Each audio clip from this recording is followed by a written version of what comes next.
नमस्कार दोस्तों। हम सब जानते हैं कि उपराष्ट्रपति ने पिछले सोमवार को इस्तीफा दे दिए। हालांकि इस चीज को एक बहुत ही बड़ा अलग तरीका से देखा जा रहा है। कुछ लोगों को यह कहा जा रहा है कि बीजेपी नहीं चाहती थी कि जगदीश धाकड़ जी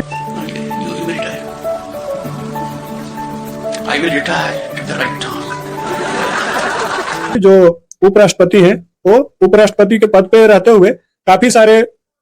सत्ता पद के लोगों के खिलाफ उन्होंने बोल रहे थे। हालांकि जो अभी के सरकार है, केंद्र में सरकार है, उसके खिलाफ भी कई बातें उन्होंने कही थी, जैसे किसानों की बात हो जाए या फिर एक और बातें क्या किसान से वादा किया गया था और वादा किया गया वादा क्यों नहीं निभाया गया चल रही थी, जो कि जस्टिस यशवंत वर्मा करके एक हाईकोर्ट के जज हैं, उनके खिलाफ 15 करोड़ रुपए जले हुए उनके घर पे बरामद हुए थे। हालांकि बीजेपी क्या चाहती थी क्या नहीं चाहती थी वो तो नहीं मालूम है, लेकिन उस बात को काफी दिनों तक दबाए रखा गया था। कहा जा रहा है कि 7 दिनों तक उस बात को दबाए हुए रखा जा रहा था और उस चीज को जनता तक पहुंचने नहीं दिया जा रहा था। हालांकि उसके पीछे कौन ऐसा महानुभाव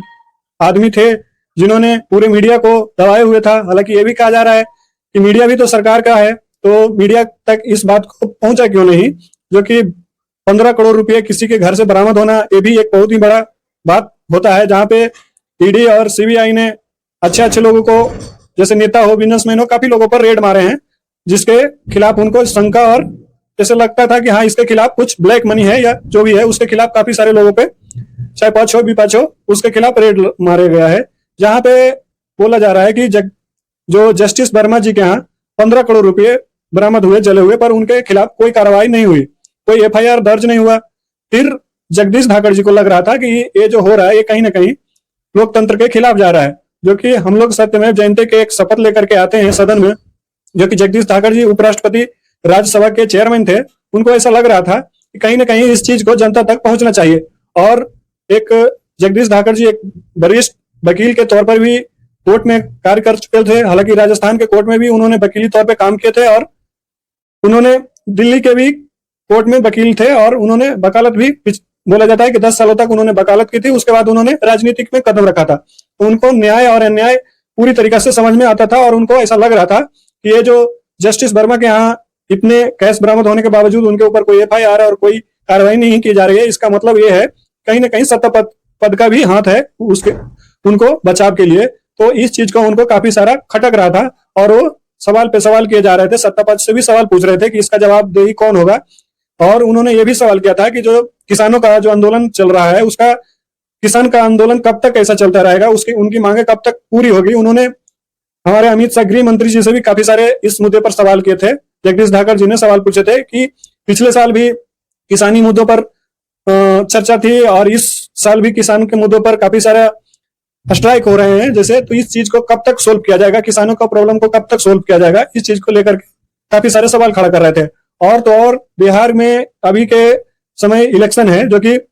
विधानसभा का इलेक्शन होने वाला है, तो कहीं ना कहीं कुछ लोगों को यह भी कहना है कि बीजेपी चाहती है कि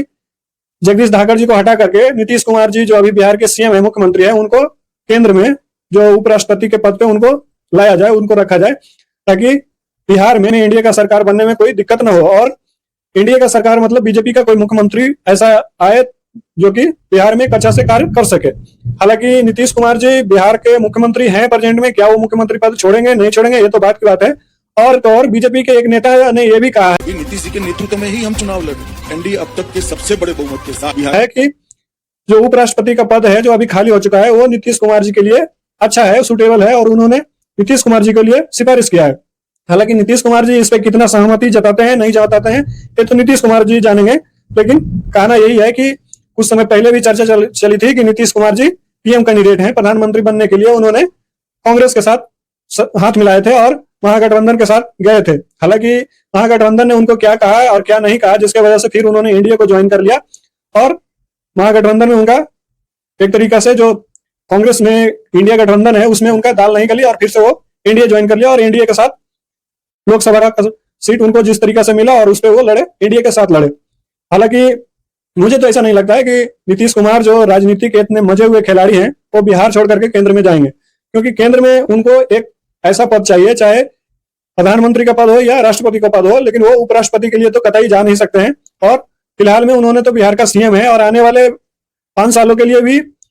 एनडीए ने ये तय किया है कि बिहार का अगला मुख्यमंत्री भी नीतीश कुमार ही रहेंगे, तो उनको क्या जरूरत है उपराष्ट्रपति बनने के लिए, जाने के लिए केंद्र में। हालांकि